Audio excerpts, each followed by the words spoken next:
Now from the University of Okoboji, it's Okoboji Broadcast with Jeff Thee. Welcome to Okoboji Broadcast, everybody. I'm Jeff Thee, and it is Women of Action Thursday, and I'm happy to have here with me today the president of Iowa Lakes Community College, Valerie Newhouse, here with us today. Valerie, welcome. Thanks for joining me. Thank you for doing this and for hosting me. Well, you know, I've had opportunities over the years, Valerie, to have a chance to interview you, and we've talked about all the great things that Iowa Lakes Community College brings to our area. And now you've announced your retirement. Congratulations, first of all. Well, thank you very much. I'm looking forward to it. It will be bittersweet for sure. Oh, it'll be difficult to leave Iowa Lakes, but I am looking forward to the next steps. So indeed, it'll be good. Well, good. Well, give us a little background of how you got to Iowa Lakes Community College, Valerie, and you know where you grew up, your schooling, and then what brought you to our community college. Okay, well, I'm nearly a lifelong resident of the 5-county area that Iowa Lakes serves. We did live in Minnesota for about a year, okay, but I was born and raised in West Bend. I know West Bend. So, I know it very well. Yeah. I grew up in Algona, so I know West Bend as well as I know anything. Very good. We spent a lot of time in Algona growing up too. But, so yeah, I know the area well. When we got married, my husband worked at Morrell's, John Morrell's and Company, and so we lived in Esterville for 22 years, and now we've lived in Emmitsburg about the same amount of time, and so the area is pretty familiar to me. Oh, sure. I started working at Iowa Lakes in the mid '80s. And then I worked here for about 6 years in a couple of different jobs in 9-credit programming. Okay. And then I left and went to work at Upper Des Moines Opportunity for about 6 years before returning to Iowa Lakes. All right. And when did you assume becoming president of Iowa Lakes? 13 years ago, I started, 13 years ago, actually, in February, I started serving as the president. Prior to that, I'd been the executive vice president, the vice president, an associate dean. I'd had a couple of fill-ins for deans and for the president. Actually, I was interim president at one time too, and so it kind of always piqued my interest in getting ready and making sure I was the best prepared I could be for the next job that came along, and it just worked out very well. What was some of the biggest challenges over the 13 years, Valerie, that and certainly the pandemic would top in there, but with community colleges, they mean so much to our smaller communities and all the different communities that Iowa Lakes serves. But what were some of the challenges over the years as you looked at it? Well, I walked into some challenges because if you remember in 2009, we were in the middle of a recession at that point in time. And so there were a lot of people who were unemployed. When people are unemployed in our area, they come back to college. And so we had record enrollments. And at the same time, we were losing funding from the state. And we had gone a couple of years with decreased funding. Now that was backfilled a little bit by federal dollars. So that kind of helped. But it was like the best of times, worst of times. We had great enrollments, but not enough funds to quite go around. So balancing the budget at that point in time was very tricky. Right. And our faculty at that point in time stepped up and increased class sizes and did what needed to be done in a very similar manner to what they did a year ago or 2 years ago now almost with the pandemic. Right. Yeah, you just can't ask for a better group of people to work with. Yeah, and that's wonderful. And, you know, I remember that time there during the recession and how important Iowa Lakes Community College was to our community, surrounding communities.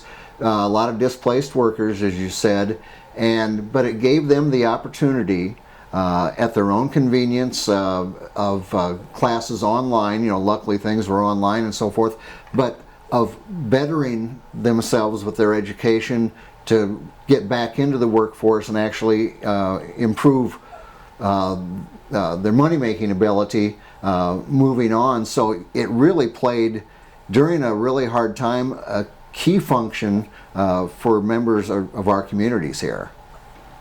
It really did. And I think we've evolved quite a bit from that time too, learning lessons from what can happen to, like today, right now, we are seeing the opposite end. Everybody is working. Even people who maybe are ready to retire or move on, they're working too, just because the industry needs it so much. And so we have lower enrollments than we had maybe in 2009, but yet we've evolved with how we reach people, and so we're able to continue in a much larger format with our delivery of classes, not necessarily just all online, and not our TV system that we used to really rely on heavily. It's Zoom, it's Teams, it's reaching students where they're at and taking them to the next level and offering more in their time and space type thing. Yeah, like any other business or anything, the peaks and valleys, you got to roll with the punches and figure out how to do it. And when you talked about the televised classrooms, I can remember when I first moved here to the area and took the opportunity to take a couple nighttime classes.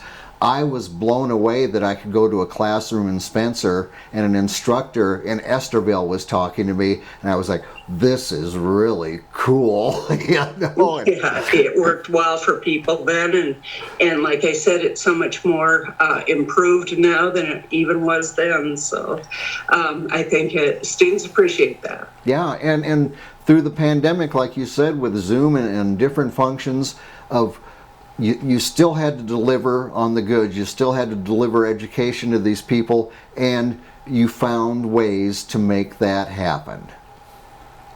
Yes, and like I said, we're so appreciative of our faculty. We had been in about the third year of a Title III grant that was putting technology in the hands of every faculty member and enhancing their knowledge and skill set and their comfort level with each of the different types of technology. And so when it came time to go remote for a couple of months, we were able to do it. Yeah. And we were able to make sure students had access. We increased our hotspots, even if it was just in our parking lots and our housing units, so that students could still connect.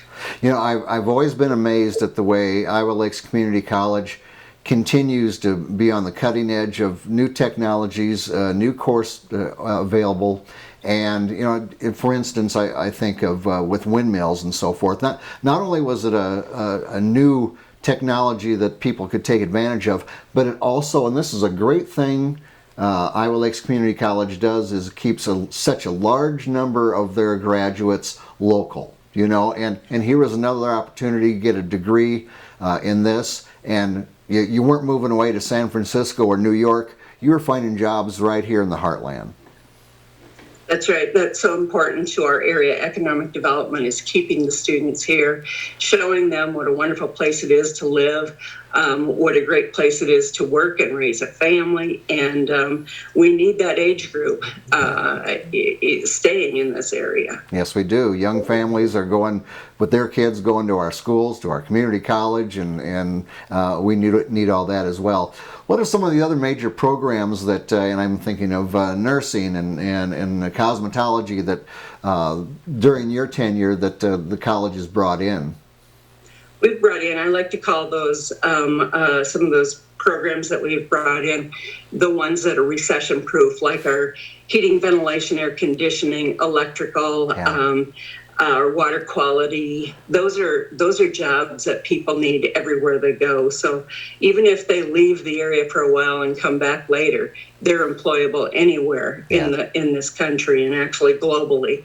We've also, as you mentioned, expanded our nursing program to make sure we have a lot more realistic simulation components to their education. So even before they go out and work clinicals in hospital settings or long-term care, they have good exposure to realistic simulation equipment. And we have renovated the nursing labs to look like hospital rooms. And so it's pretty fun to to see those. Our simulation units can range from infants to pregnant mothers to somebody who's choking, somebody who is vomiting, all the lovely things in life. But it does give the students good experiences. Yeah. And then, of course, our farm lab has totally evolved since 2009. We've finished up a new hog facility, a new beef barn. We've also just cut the ribbon last fall on a new lab for our students at the college farm with a classroom and ways for them to be able to change oil and learn how to work on farm equipment that's maybe larger than any of our buildings were able to accommodate before. So if you drive by on Highway 18, it doesn't look like the same college farm. Right, and I have, and you're right.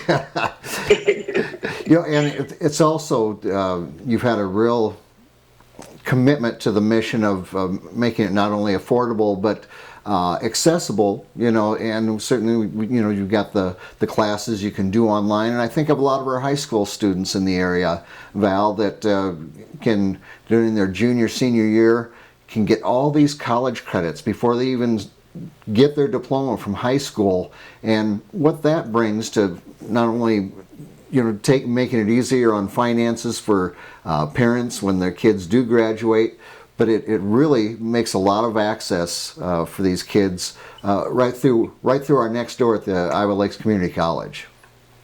It really does. I think we have about 35% of our total student population is dual enrolled in high school and community college here.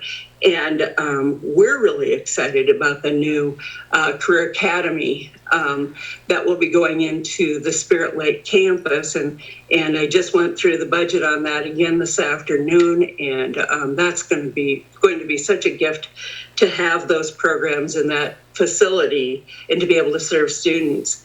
It allows career exploration for them while they're still in high school, not costing their parents, for the students to, maybe I want to be a nurse, maybe I don't, but how do I know if I don't try type thing? Right. We'll have agriculture there as well in our heating, ventilation, air conditioning, and electrical, and we're just really excited about that and hope to have that up and running by fall.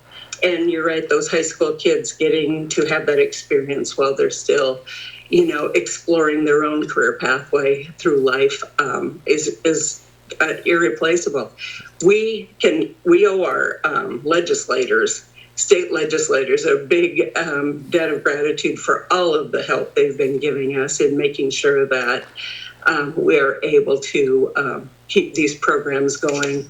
And our governor's done a really, really good job too of, she created the Future Ready Iowa. With that comes last dollar scholarship. I think we have about 17 programs where students won't have to pay tuition to attend. Wow. If they come, and they're a high demand, high skill, high wage jobs, so they should be employable when they're done. They should be able to pay for a family and make a really nice living by going through one of those programs, and that's been great. Yeah, I mean, really, the programs we've talked about and the many more, the graduates of those are a lot of the backbone of our areas as well. When they go out into the workforce, we've got such a nice array of all the areas covered, and they can be thankful for their education at Iowa Lakes Community College.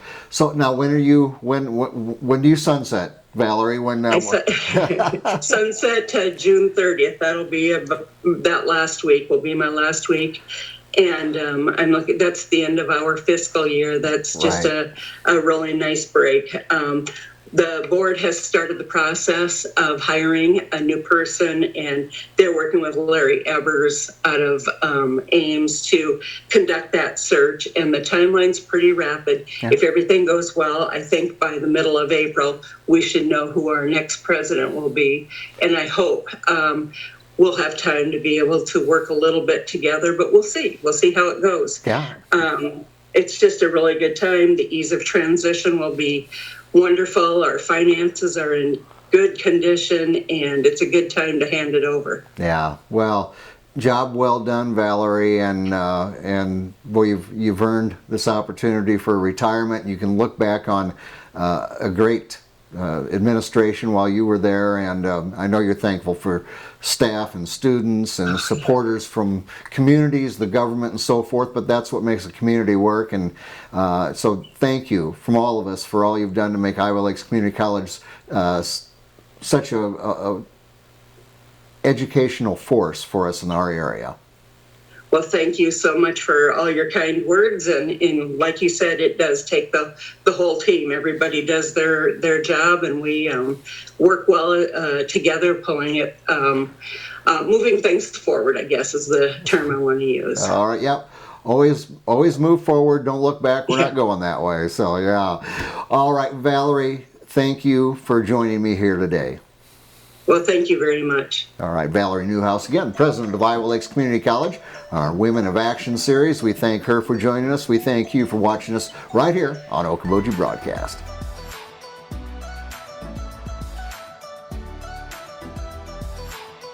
Okoboji Broadcast from the studios at historic Arnold's Park Amusement Park is brought to you in part by the Scott Troutman State Farm Agency in Spirit Lake, Quest Wealth Management, a financial advisory practice of Ameriprise Financial Services, advisor Jan Spielman, AJ Spielman, and Erica Wachholz. Ducky's Marine and Motorsports Repair in Spirit Lake. Bank Midwest, dream big, plan wisely, live well.